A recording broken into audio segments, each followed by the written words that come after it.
तो हेलो दोस्तों, आज हम बात करेंगे द रेन सीरीज के सीजन 2 के बारे में। कहानी वहीं से शुरू होती है जहां पर सीजन 1 खत्म हुआ था और अब हमें बारिश के असर की एक छोटी सी झलक के साथ दिखाया जाता है, जिससे लोगों की जिंदगी पर इसका क्या असर पड़ा है ये समझ में आता है।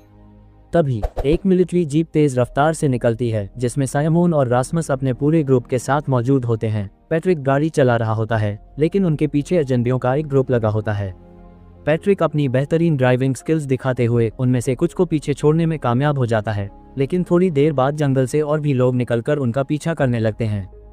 थोड़ी देर बाद वे देश की बॉर्डर पर पहुंच जाते हैं और उन्हें लगता है कि अब वे सुरक्षित हैं, लेकिन तभी वहां पहले से ही कुछ लोग बंदूकों के साथ उनका इंतजार कर रहे होते हैं। जैसे ही वे रुकते हैं, अजनबी लोग उनके पास आते हैं और पूरे ग्रुप को पकड़ लेते हैं।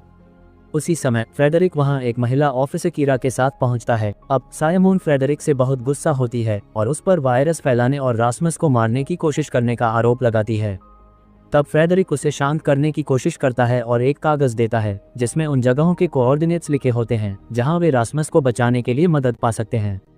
यहाँ अब फ्रेडरिक ने स्टेन के आदेश का उल्लंघन किया था, इसलिए कीरा उसे गोली मार देती है और उसकी मौत हो जाती है। तब रासमस ये देखकर गुस्से में आ जाता है और उसका शरीर बदलने लगता है। इस वजह से जो पुलिस अधिकारी उसे पकड़ कर रखा होता है वह वायरस से इन्फेक्टेड हो जाता है और उसका दम घुटने लगता है। और इसी मौके का फायदा उठाकर मार्टिन और पैट्रिक उन पर हमला कर देते हैं और उनके हथियार छीन लेते हैं।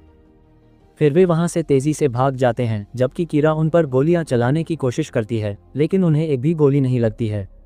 इसके बाद ग्रुप जंगल के रास्ते से आगे बढ़ता है और मार्टिन सुझाव देता है कि वे कार से उतरकर पैदल भागें। अब वे धीरे धीरे सभी कार से बाहर निकल जाते हैं, सिर्फ मार्टिन को छोड़कर, जो चलते हुए गाड़ी से कूद जाता है, जिससे पीछा कर रहे अधिकारियों को ये भटकाने के लिए काफी है। बाद में पूरा ग्रुप जंगल के अंदर फिर से एकजुट हो जाता है और अपना सफर जारी रखता है। इसके बाद वे एक सुनसान पड़े मिलिट्री कैंप पर पहुंचते हैं और वहां से जरूरत का सामान इकट्ठा करने का फैसला करते हैं। कैंप के एक कमरे में साइमोन रासमस के पास जाती है और उससे कहती है कि उन्हें साथ रहना होगा, पर रासमस बार बार यही कहता है कि वह किसी और को मारना नहीं चाहता और मर जाना चाहता है। तब ये सुनकर साइमोन गुस्से में आकर उसे चुप रहने और खुद पर विश्वास रखने के लिए कहती है। साथ ही वह उसे भरोसा दिलाती है कि जल्द ही उन्हें उसकी मदद के लिए कोई मिल जाएगा। थोड़ा समय बिताने के बाद ग्रुप मिलकर आगे का प्लान बनाता है और फ्रेडरिक द्वारा दिए गए कोऑर्डिनेट्स को फॉलो करते हुए रोस्किल्डा की ओर बढ़ता है। एक दूरी तक नाव के जरिए सफर करने के बाद वे आखिरकार रोस्किल्डा पहुंचते हैं, जहां मार्टिन उन्हें रास्ता दिखाता है। बाद में जब जीन रुककर पेशाब करने जाता है तो उसे कुछ अजीब महसूस होता है और वह बाकी सबको बुला लेता है। तब ग्रुप एक बड़े पेड़ को देखता है जो वायरस से इन्फेक्टेड होता है, जिसे देखने पर वे वहां से दूर जाने का फैसला करते हैं। लेकिन तभी रासमस उस पेड़ की ओर खींचने लगता है और उसे छूने के लिए